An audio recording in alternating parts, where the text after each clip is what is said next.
Hello everyone and welcome back to my YouTube channel. आज मैं आप लोगों को पढ़ाने वाली हूँ स्नैपशॉट बुक से दी एड्रेस, जो कि लिखा है मार्गो मिनको ने। So let's get started.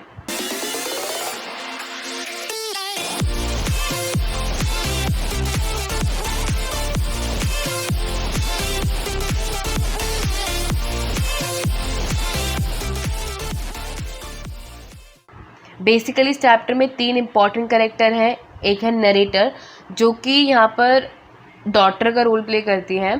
Second is Mrs S, mother.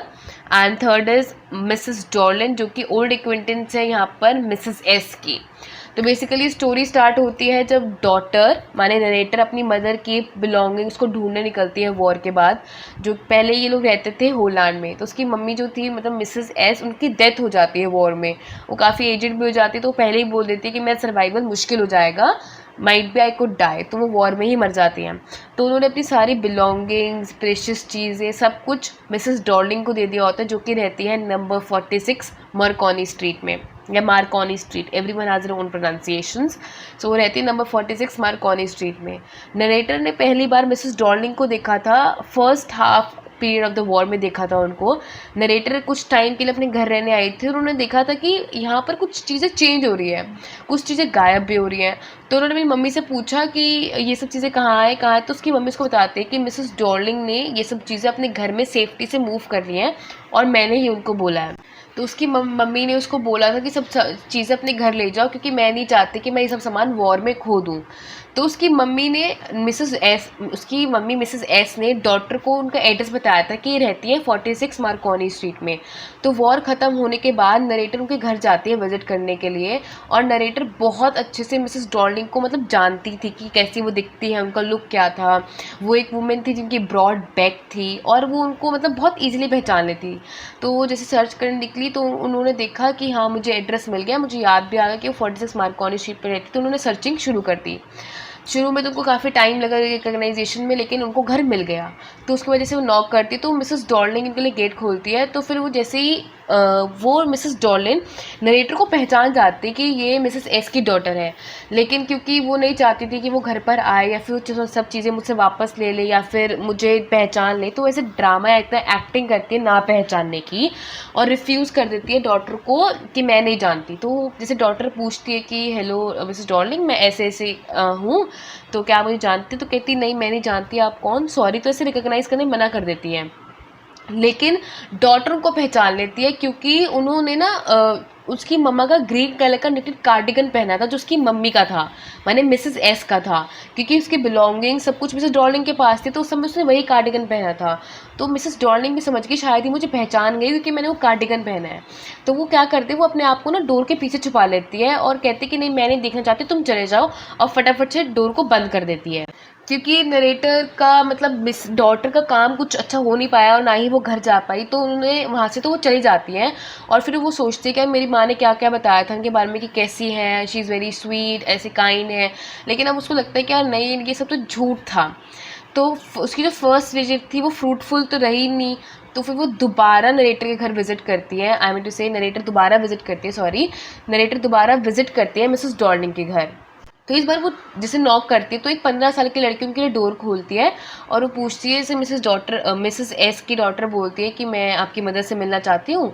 तो गर्ल बोलती है कि मम्मी तो घर पे है नहीं। तो फिर वो कहती है कि चलो ठीक है, आप अंदर आ जाओ और मेरी मदर के लिए वेट करो। जैसे वो अंदर चलती है तो उसको पहले ही पैसेज में, मतलब कहते हैं ना कि एक वे में, डोर बंद करने के बाद एक वे में, वो एक उसके उसके सामने ना एक old fashion iron Hanukkah candle holder रखा होता है। जैसे कि जो मूवीज़ में दिखाते हैं ना, कांच का कैंडल होल्डर होता है, उसमें मोमबत्ती रख के वो चलती हैं औरतें, तो वो रखा होता है। वो उसकी मम्मी के पास था, वो एक मिरर के साइड में लगा होता है। वो देखते उसको याद आ जाता है, हाँ यार ये मेरी मम्मी का था और मेरी मम्मी ने मिसेस डॉर्लिंग को अपने पास रखने के लिए दिया था।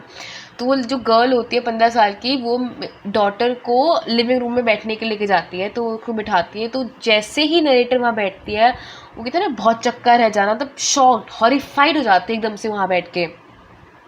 क्योंकि ना उसको बिल्कुल वो बैकग्राउंड वो सब अपनी मम्मी के याद दिलाती है, क्योंकि उसमें इतनी सारी चीज़ उसने देखी कि वो मतलब कहते हैं ना कि she was not feeling good there. तो वो वहाँ से जाने का भी फैसला कर लेती है। मैं आपको बताती हूँ उसने वहाँ पे क्या क्या देखा।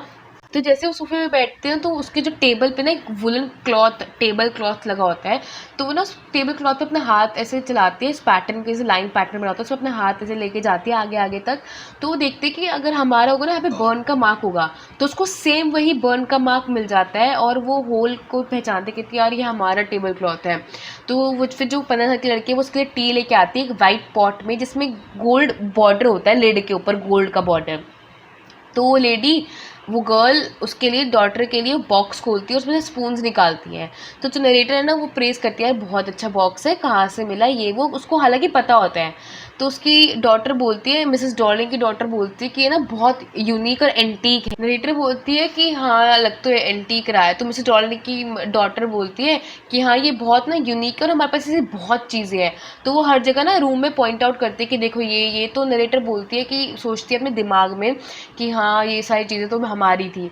तो मिसेस डॉर्लिंग की डॉटर में दिखाती है उसको कटलरी, स्पून्स, फोक्स, नाइफ्स जो कि सिल्वर थे, और वो हंसने लग जाती है।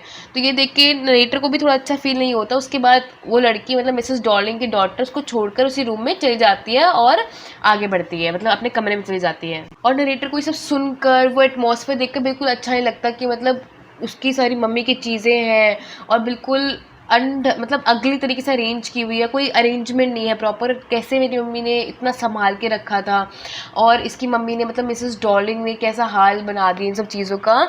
तो उसको देख के ना बिल्कुल अच्छा नहीं लगता। She gets perturbed, what is she feels perturbed। तो उसके बाद वो ना अपनी मेमोरीज की, मम्मी की यादें आने लगती है उसको कि मतलब कैसा था, मेरी मम्मी ऐसे रखती थी, ये सब चीज़ें संभालती थी, she used to love all the stuffs, उनके लिए कितना प्यारा था, इसलिए उन्होंने उनको दिया था। तो वो सब चीज़ें मेमोरीज के दिमाग में आने लगती है। तो वो उसे बिल्कुल, मतलब शी गेट्स, उसको बहुत गिल्टी फील होता है कि क्यों मेरी मम्मी ने इनको ये सामान दे दिया। तो वो अच्छा तो लगता नहीं उसको। तो वो क्या करती है, वो सोचती है कि यार अब, पहले तो ये मेरी मम्मी का था तो मुझे पहले अच्छा लगता था, और अब ये किसी स्ट्रेंज सराउंडिंग्स में आ चुका है, तो अब नहीं मुझे चाहिए। और पहली बात तो मैं एक रेंट के घर में रहती हूँ जहाँ पे एक छोटा सा कमरा है, और यहाँ पर वो सारा सामान फिट नहीं होगा। तो ऐसे बोल के अपने दिल को तसल्ली दे के वहाँ से चली जाती है। लेकिन बेसिकली वो बोलती यहाँ पर ये सब चीज़ें इसलिए क्योंकि वो नहीं चाहती थी कि अब मैं सारा सामान लूँ और मैं अपनी मम्मी की यादें भी ताज़ा करूँ, और मुझे नहीं चाहिए वो सब चीज़ें अब कि मतलब मैं पुराने ख्यालों तो में चली जाऊँ।